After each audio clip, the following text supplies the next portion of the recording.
Hey everyone, Tyler here with Core Performance. Totally stoked today to be talking to you about ICE, the IcePlate Carry exoskeleton, and some different setup configurations for it. Last video, link down below in the description. We talked about the different components and how to set it all up, put it together.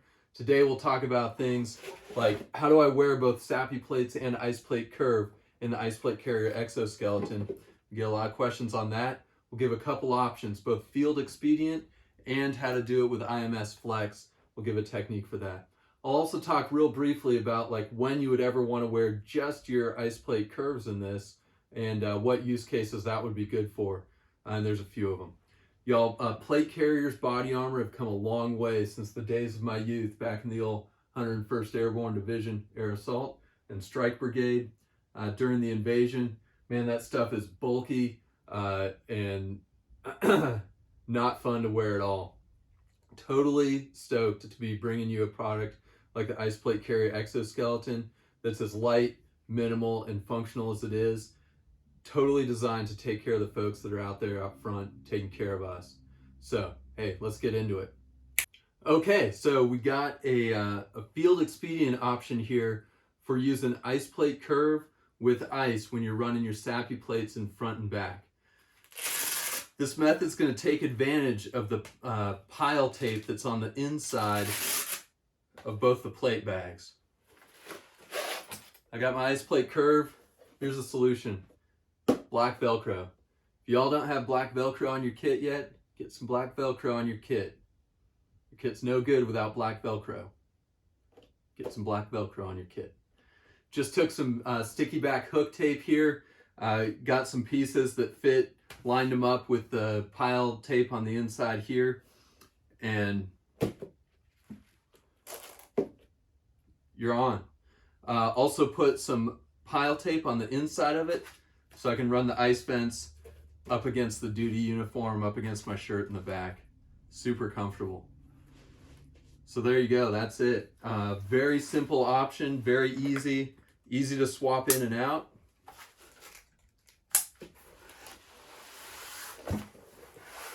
Super simple. Okay, y'all. The next setup that we're going to do, we're running ballistic plates in front and back. Also want to run IcePlate Curve, but we've got IMS Flex, the IcePlate MOLLE sleeve that we can use. Essentially, it's another plate bag.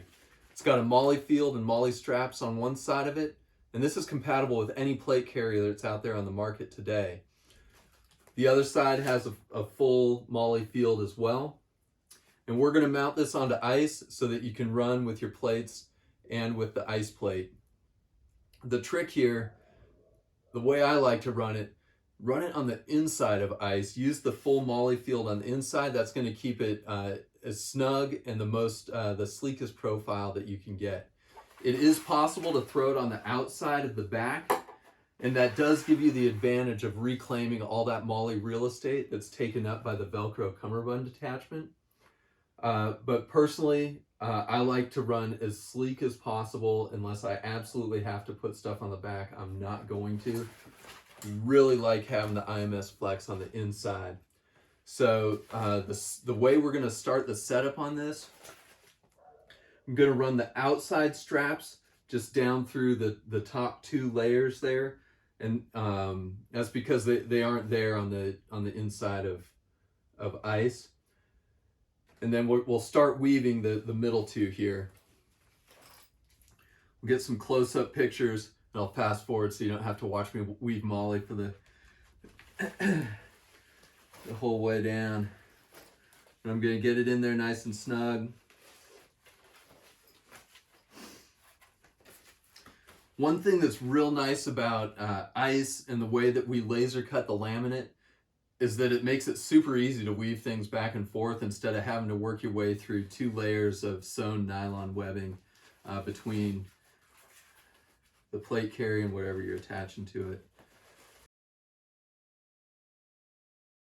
Okay, so now I've got all 4 online going down. So now you got to keep them all lined up so you don't get ahead of yourself.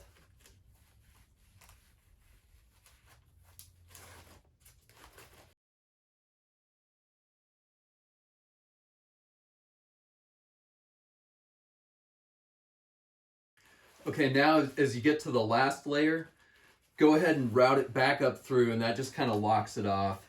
For those of you that have been in the MOLLE game for a day or two, probably seen that before.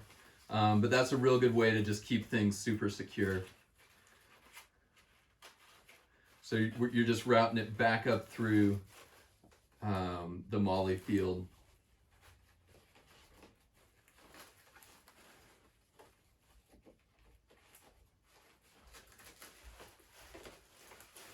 Okay.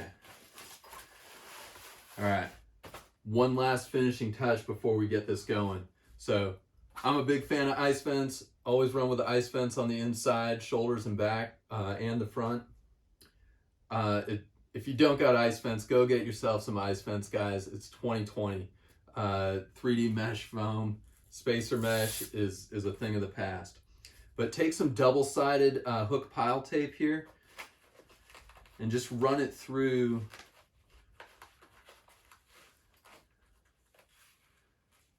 some of the MOLLE webbing that's now on the inside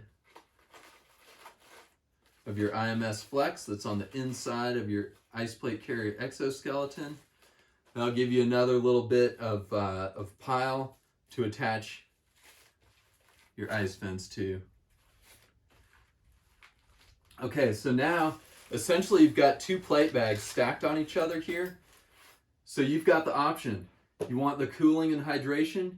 Go ahead and put your ice plate on the inside and run your ballistic plate on the outside.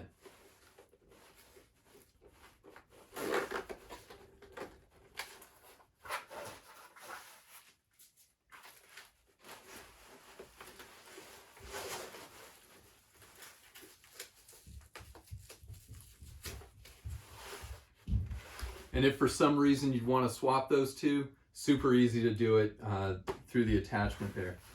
But like I said, super slim setup there, very minimalist. You'll have to adjust the cummerbund out just a little bit to account for the extra space taken up on the inside. But man, having that flat back, whether you're in a helicopter, you're in a vehicle, you're under canopy, having that flat back is a godsend, I'm telling you. But there you go. So two methods there to set up the IcePlate Carrier exoskeleton, running with IcePlate Curve. Next up, going to talk about running with just IcePlate Curve, why you'd ever want to do that. Okay, so you've got just the IcePlate Curves in there. 3 liters of water, frozen. They give you 140 watts of cooling power. When would you run with that? We've gotten that question a few times, like, hey, if you're not carrying all the weight of your plates and everything else, why do you need the cooling? So, like, first off, like our search and rescue brothers that are out there taking care of folks that have lost their way or gotten themselves in a sticky situation in the backcountry, it's a great option for, still got to carry your radios, some rigging equipment, obviously the first aid kit, among other things, but you get a real slim profile, very lightweight, very efficient, cools you off, very much helps your endurance through the day as you're out there beating the brush, taking care of folks. That's probably the first one that comes to mind, but also in training, if you've got a range day and you want to practice with where you've got your mags set up, but you don't necessarily need your plates in, you're going to be out there in the sun all day, a great way to keep cool and keep hydrated while you're training.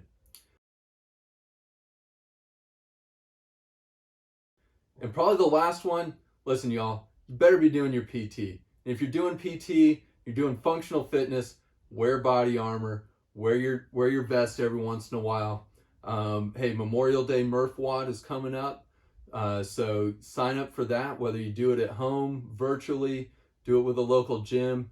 But remember a hero and get a great workout in. Running with ice with 3 liters of water frozen, that's going to be about 8 pounds altogether. So you're going to have to come up with another 12 pounds to get to the 20-pound vest requirement. So a few mags or something else, but that'll help keep you cool and hydrated while you're doing the workout. but you're still carrying the weight, still remembering our hero the way it's meant to be. He's meant to be remembered. Guys, I hope this video has been helpful. If you liked it, hit the like button. If you didn't like it, let us know. Subscribe to the channel if you want to see more. We've got more content coming up very soon. Really want to hear your feedback. If you got another way that you found to configure ice with the IcePlate Curve, or if you got questions about like, hey, how'd you do that MOLLE thing again? Hit us up down below. I'll be responding to comments. We look forward to hearing from you. Stay frosty out there.